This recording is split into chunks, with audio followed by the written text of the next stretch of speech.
హైదరాబాద్ ఇందిరా భవన్లో యూత్ కాంగ్రెస్ అధ్యక్షుడు శివచరణ్ రెడ్డి ఎపిసోడ్ పై విచారణ జరిగింది. విచారణ కమిటీలో రంగారెడ్డి జిల్లా అధ్యక్షుడు చల్లా నరసింహారెడ్డి జగ్గారెడ్డి ఉన్నారు.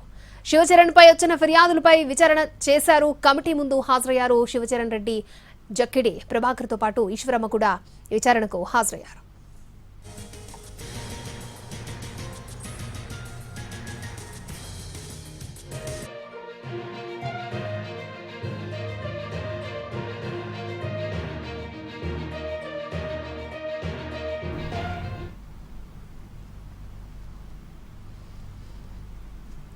హైదరాబాద్ ఇందిరా భవన్లో యూత్ కాంగ్రెస్ అధ్యక్షుడు శివచరణ్ రెడ్డి ఎపిసోడ్ పై విచారణ జరిగింది. విచారణ కమిటీలో రంగారెడ్డి జిల్లా అధ్యక్షుడు చల్లా నరసింహారెడ్డి, జగ్గారెడ్డి ఉన్నారు. శివచరణ్ పై వచ్చిన ఫిర్యాదులపై విచారణ నిర్వహించారు. కమిటీ ముందు హాజరయ్యారు శివచరణ్ రెడ్డి, జక్కిడి ప్రభాకర్ తో పాటు ఈశ్వరమ్మ.